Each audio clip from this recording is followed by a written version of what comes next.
यहाँ जो भक्त जो है कितना हर प्रकार से रोगों से पीड़ित होकर के हमेशा परेशान लोग यहाँ पर आ रहे हैं, सबका एकदम जन कल्याणार्थ निःशुल्क महंत जी को बुलाया जाता है। मैं ये देखता हूँ कि इनके ही कर कमलों द्वारा सभी कार्य का शुभारंभ किया जाता है। देखिए महाराज जी का कार्य है, सर्वे भवन्तु सुखिनः सर्वे सन्तु निरामया सर्वे भद्राणि पश्यन्तु।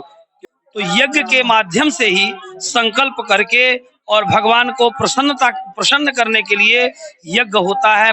महाराज जी स्वयं एक प्रकार से वैदिक ही है। नमस्कार, आप देख रहे हैं रिसर्च इंडिया न्यूज और हमारे साथ में अभी मौजूद है महंत संत कह लें या आचार्य कह लें, राजा पांडे जी हैं। इनके चरणों में पहली बात तो मेरा सत सत नमन। और आपको बताना चाहता हूं कि जब भी मैं बागेश्वर धाम आता हूं तो इनके कर कमलों के द्वारा जो शुभारंभ मैं देखता हूं, मैं भी धन्य हो जाता हूं।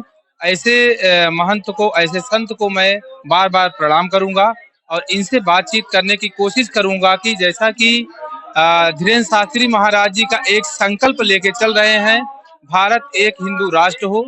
हिंदू राष्ट्र है भी, लेकिन जो उन्होंने जिज्ञासा लोगों में जगाई है, अब देखने को मिलता है कि कहीं न कहीं से उनका पुण्य प्रताप कह लीजिए कि भारत सरकार को भी ये लगना चाहिए कि हम जल्द से जल्द हिंदू राष्ट्र घोषित कर दें। क्या कहेंगे आचार्य जी आप, जो गुरुजी ने संकल्प लिया है उसके विषय में? अभी महाराज श्री ने यह हनुमद यज्ञ और 1.25 लाख हनुमान चालीसा का पाठ हुआ है। संकल्प का मूल उद्देश्य यही है कि हमारा भारत देश शीघ्रातिशीघ्र हिंदू राष्ट्र घोषित हो।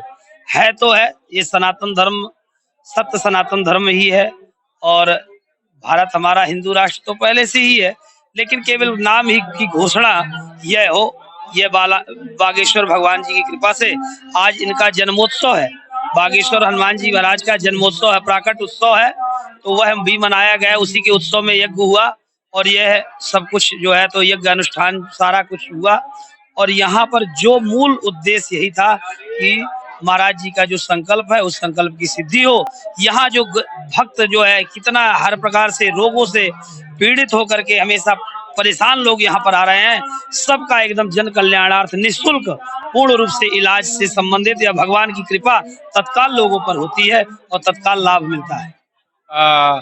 देखिए, जैसा कि महाराज जी ने बताया, आचार्य जी ने बताया कि गुरु जी का जो सपना है, संकल्प है, वो कई प्रकार का है। एक तरह से हिंदू राष्ट्र के लिए भी, और जो उन्होंने बीड़ा उठाया है कि जो लोग यहाँ असहाय आते हैं वो सुखी हो, समृद्ध हो, उसके लिए भी मैं गुरु जी को कोटि कोटि प्रणाम करता हूँ, धन्य कहता हूँ। इसलिए कि ऐसा भारतवर्ष में पहली बार हुआ है जब कोई व्यक्ति का अवतार हुआ है। अवतार ही कहा जाएगा इसको, क्योंकि ऐसा अभी तक भारत में किसी भी राज्य में नहीं हुआ है कि कोई व्यक्ति ऐसा आया हो जो इस तरह का कार्य कर दिखाया हो।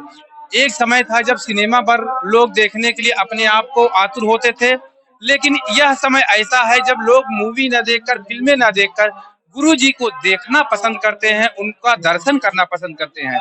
अच्छा, जब भी आचार्य जी को बुलाया जाता है, महंत जी को बुलाया जाता है, मैं ये देखता हूँ कि इनके ही कर कमलों द्वारा सभी कार्य का शुभारंभ किया जाता है। इनके पूजा यज्ञ भी जब भी होता है तो पूजा पाठ में भी महाराज जी को बुलाया जाता है। तो कहीं न कहीं इनके भी पुण्य प्रताप का ये देन है कि बागेश्वर धाम जो है कृतज्ञ है, और गुरु जी जो कार्य कर रहे हैं इनका भी एक अनुपम सहयोग मैं मानूंगा कि जो कि नहीं चुकाया जा सकता है। हमारे साथ में आलोक भैया हैं। आलोक भैया भी मैं कई महीनों से इनको देख रहा हूँ, सेवारत हैं, निस्वार्थ भावना से सेवा करते हैं।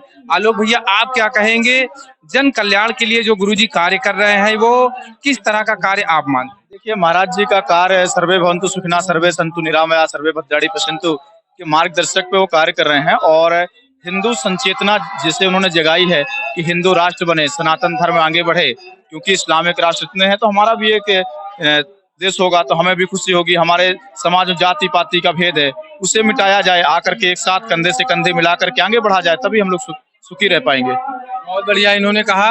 अच्छा महाराज जी, अभी यज्ञ का आज समापन हो गया है, तो जो यज्ञ के बार बार गुरुजी यज्ञ करवाते हैं, इसके विषय में क्या कहेंगे? ये किस तरह के यज्ञ होते हैं, इसका क्या संकल्प है?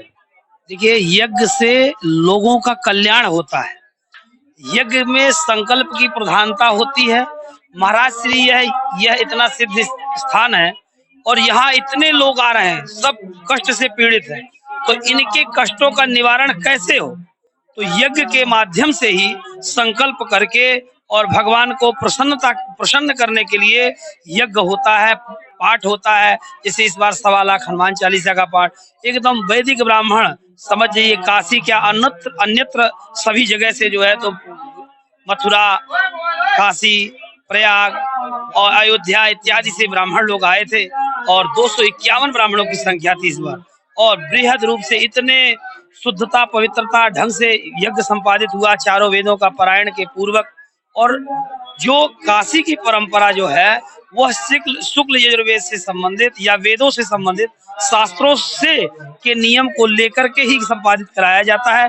इसलिए महाराज जी को वैदिक परंपरा, क्योंकि वो महाराज जी स्वयं एक प्रकार से वैदिक ही है, वो बाल्यकाल में पूजन पाठ यज्ञ आदि करते थे, तो इसलिए वह वाराणसी से विद्वानों के द्वारा यह यज्ञ संपादित किया जाता है। जो आचार्य जी ने और आलोक भैया ने हमें टाइम दिया, उसके लिए मैं धन्य हूँ।